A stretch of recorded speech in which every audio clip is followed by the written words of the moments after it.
In this second segment of this series, I'll be revealing the correct year of the end time with the help of God.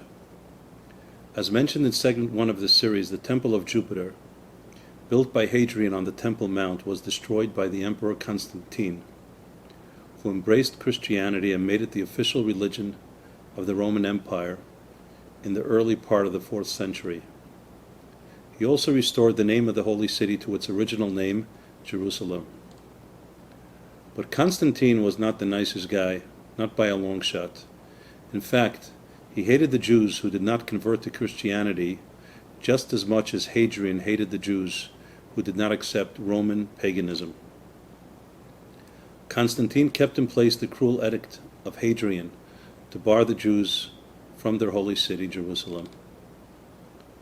Upon the ruins of the destroyed Temple of Jupiter on the Temple Mount, the Caliph al-Malik built the Dome of the Rock, which still stands today.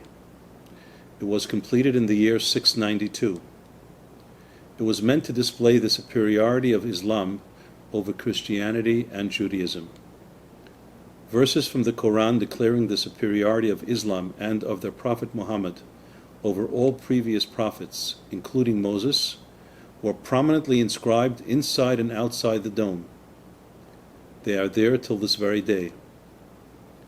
This is a sinful disgrace to the Jewish people, to our Torah, and to our teacher Moses. It is one of our 13 cardinal beliefs that Moses was the greatest prophet of all times, bar none. His prophetic powers will not be superseded, even by Mashiach. To cast doubt on this fundamental principle undermines the immutable truth of our Torah. Now that we know what the angel Gabriel was talking about when he says to start the count from when a sinful disgrace was placed upon the Temple Mount, we have unlocked the secret of the end time. 1992 until the year 2027 is 290 and 335 years from the completion of the Dome of the Rock. That is the time frame for the coming of Mashiach. But I am not the first one to discover this. On Yud Dalet Kislev Tafshim Mem Beis, corresponding to December 10th, 1981, this amazing secret was revealed by the Lubavitcher Rebbe, who instructed my friend Michal Zelikson to publicize that that year was indeed the long-awaited year of the Kates, the time of the Messiah's arrival. The Rebbe said that this was mentioned in the holy books, but he never revealed which book he was referring to. Now we know. It is the book of Daniel. Interestingly, the Rebbe revealed this secret on his anniversary.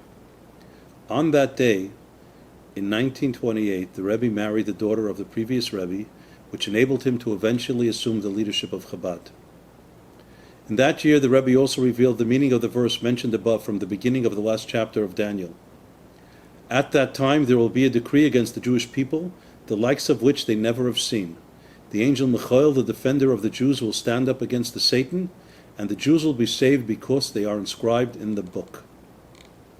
The Rebbe explained that the book is referring to the Torah, the 5 books of Moses. In order to silence the voice of Satan, who in Daniel's vision was trying to hold back the final redemption, which, by the way, will also spell the end of Satan's very long 5,781-year career, which began when he first appeared in the Garden of Eden in the form of the primordial serpent. The Rebbe declared that to silence the accuser, Torah scrolls should be written on behalf of all the Jewish people. To inscribe them in the book means that each individual letter should be connected to one individual Jew. There are only 304,805 letters in the Torah, so multiple scrolls would have to be written to include every single Jew. The Rebbe also explained the logic of this endeavor as follows. There is nothing more detrimental to the health of the Jewish people and the actualization of the redemption than pir halavaves, divisiveness and strife between Jewish individuals and groups. What we all have in common is our precious Torah. If Jews will unite in this project which centers on the Torah, which binds us together, we will create the healthy environment necessary to usher in the final redemption. From that point on, until the Rebbe suffered a stroke on March 2nd, 1992, he did not stop encouraging and pleading to all those who were willing to listen, to do everything possible to prepare for and hasten the redemption. As we know, on Saturday night, June 12, 1994, the Rebbe's soul ascended on high. However, he did much to prepare us for that tragic event in the preceding years. On Chof Ches Nisan Tafshin Nun Aleph, corresponding to April 11th, 1991, the Rebbe shocked his listeners by informing them that he had done whatever he can to inspire people to prepare for and hasten the redemption, and he will soon be leaving us on our own to complete the job. Now, it is up to us. The time to accomplish this is very short. As mentioned earlier, the final deadline is 2027. But we also mentioned earlier, based on Isaiah, end of chapter 60, that the redemption must occur sometime before the very final deadline, perhaps a few years prior. So time is really tight.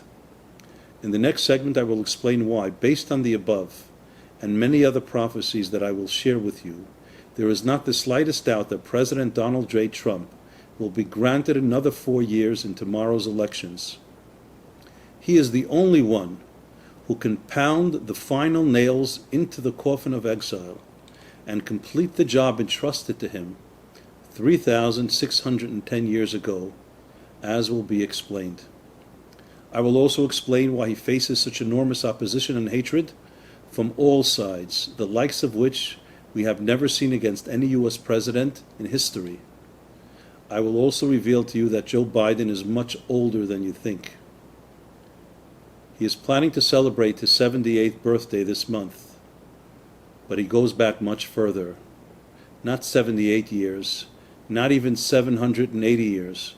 His soul is actually 5,780 years old. Please stay tuned.